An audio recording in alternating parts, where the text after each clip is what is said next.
Download the app from the App and Play Store. It's 16 past 10. It's Monday, the 3rd of September. Up Sunrise Radio, Shabnam Sahi ke saath.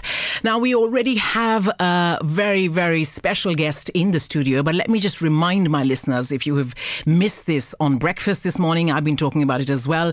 This September, Sunrise Radio has teamed up with Cancer Research UK. Now, cancer, of course, is a disease that takes away millions of our loved ones each year. And we're doing this to be able to share our stories, encourage others to come forward, collectively feel a sense of hope, and ultimately, I think, by helping to fund crucial research, win over cancer. Very important to have this dialogue, to have this discussion, and it gives me great pleasure to say a big warm Sunrise Radio welcome to the one, the only Veronica Mehta, known to her fans across the world as Veronica. Hi, Shabnam. How lovely you look. Oh, thank you. Can I just start by saying that we are very chuffed that, Veronica, you've decided to not just go public with your story, but also share it with us on Sunrise. Potentially, you have so many listeners, so many fans who could draw inspiration from your story. And I fully understand, even though it may be a little hard to relive all over again, I'd be so delighted if we started from the beginning and you told us how and when you found out that you had breast cancer, and tell us a bit about your journey. So basically, in 2016, October, I was pregnant with our third child. And everything was fine. I felt fine. And I suddenly noticed a lump on my left breast and didn't really think much of it. 20 weeks into the pregnancy, so it was quite early. I mentioned it to the midwife. She couldn't check it because she's not a doctor, but she said, right, make an appointment with the GP and make sure you get it checked out. So I said, okay, fine. Thankfully, I'm one of those women that do, and rather than just sit you back didn't and put leave it off. No, so I spoke to made an appointment, saw the doctor, and she checked me out and she said, oh, it seems like it's just a blocked duct, and once you start breastfeeding, then, it should be fine. So I said, okay.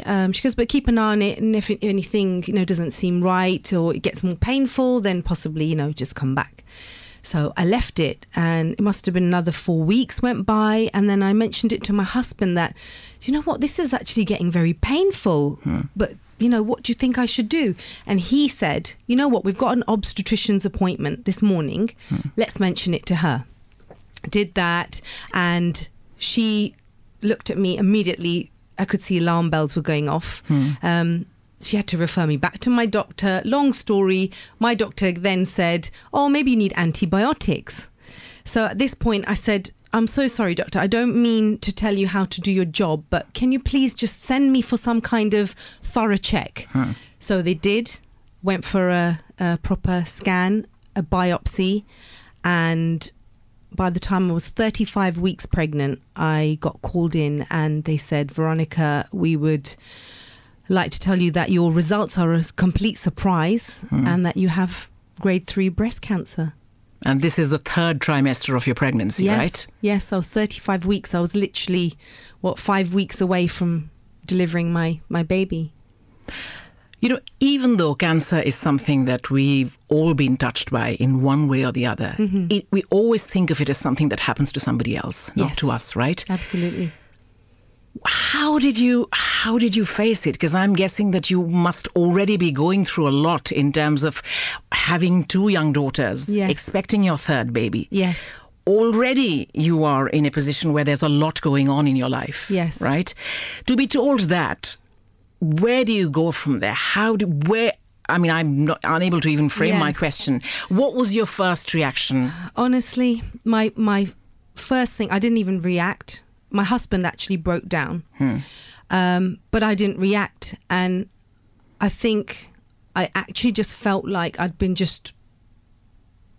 I'm actually speechless. I don't have no words to explain what it is you feel. And the only thing I could think about was my children and my family, and that, am I going to even be alive to be there for them and be the mother that I want to be?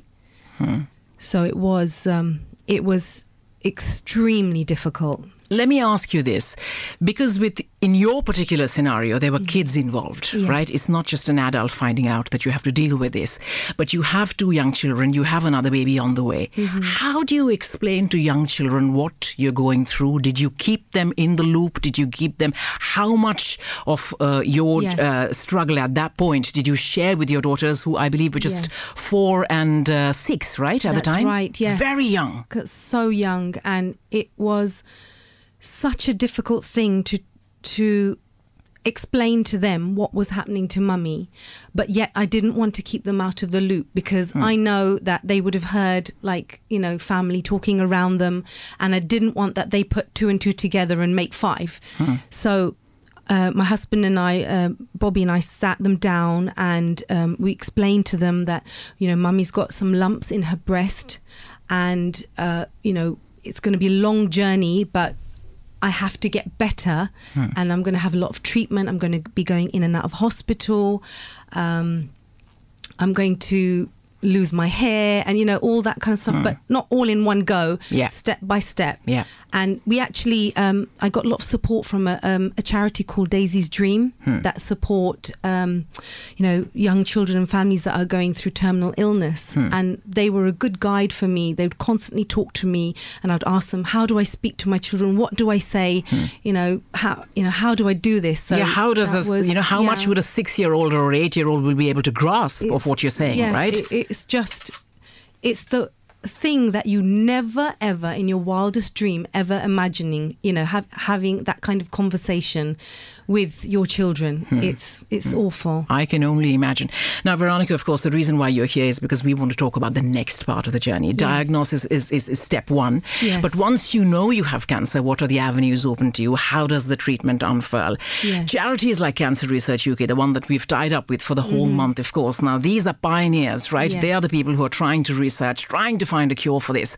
In this day and age where we're at the cutting edge of science and everything else, entertainment, surely it feels very, very unfair that cancer would still, have the upper hand in a way. So I want you to talk about, we're going to take a small break. We're going to do our hit of the hour. But after that, we're going to talk about the next part of your journey and what it was, your support system, what it was that helped you cope. Thank you so much one more time for coming in and chatting with us.